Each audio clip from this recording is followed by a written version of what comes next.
Hi அனைவருக்கும் வணக்கம். இன்றைக்கி வித்தியாசமாக ஒரு க்ரீன் சம்பல் செய்யலாம் அப்படின்னு. அதுவும் சொத்தோங்க இருந்துச்சு. சொத்தோங்கன்னா கனவா. ஓகே, இங்கே மலேசியாவில் சொத்தோங்கன்னு சொல்லுவோம். உண்மையிலே ரொம்ப ருசியாக இருந்துச்சு. கண்டிப்பாக ட்ரை பண்ணி பார்க்க வேண்டிய ஒரு ரெசிபி. யாருக்கெல்லாம் இந்த சொத்தோங்க ரொம்ப பிடிக்கும், கண்டிப்பாக இந்த ரெசிபியை செஞ்சு பாருங்கள். ஒரு க்ரீன் சம்பால். ஓகேங்களா? ஓகே, சொத்தவங்க 1 கிலோ எடுத்திருக்கேன். சொத்தவங்க சுத்தமாக ஆஞ்சிட்டு, அதுக்கப்புறம் சொத்தவங்களை பார்த்திங்கன்னா தண்ணி நிறையா இருக்கும். அப்போ அந்த தண்ணியை எப்படி எக்ஸஸ் வாட்டரை ரிமூவ் பண்ணுறதுன்னு இந்த மெத்தட் நீங்கள் ஃபாலோ பண்ணலாம். ஒரு வெறும் பேனில் சொத்தவங்க போட்டு கிண்டினீங்களா அதில் உள்ள தண்ணிலாம் வெளியாயிரும். அதுக்கப்புறம் வடிகட்டி தனியாக எடுத்து வச்சுருங்க. இப்போ பேஸ்ட் அரைச்சிக்குவோம். சில்லி பொடி, கொஞ்சம் பச்சை மிளகாய், கொஞ்சம் கொத்தமல்லி, அதுக்கப்புறம் கருவேப்பிலை, இதை அரைச்சிட்டு ஒரு பேஸ்ட்டை இந்த அளவுக்கு. ஓகேங்களா? நல்லா க்ரீனாக இருக்கும்.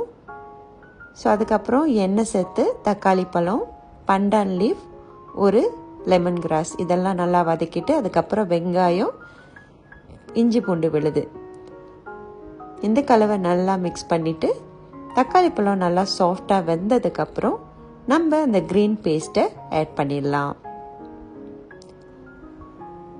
க்ரீன் பேஸ்ட் நல்ல கலராக இருக்கும். நீங்கள் எதுவுமே சேர்க்காமல் அரைச்சிங்கன்னா, நீங்கள் இதுலேயே தக்காளி பழம்லாம் ஒன்றா சேர்த்திங்கன்னா அது ரொம்பவே கலர் மாறிடும்.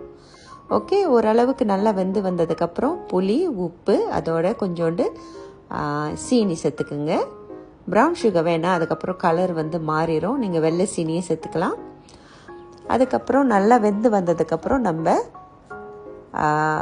சொத்தவங்க சேர்த்துக்க போகிறோம். இது சேர்த்து நல்லா கிண்டி எடுத்துருங்க. சொத்தவங்க நல்லா இந்த மசாலாலேயே வெந்து வரணும். அதாவது அந்த எண்ணெய் பிரிஞ்சு வரணும்னு சொல்லுவாங்க இல்லையா, அந்த அளவுக்கு வேக வச்சு எடுத்திங்கன்னா உங்களுக்கு சுவையான ஒரு க்ரீன் சொத்தவங்க சம்பால் ரெடி ஆயிரும். கண்டிப்பாக ட்ரை பண்ணுங்கள்.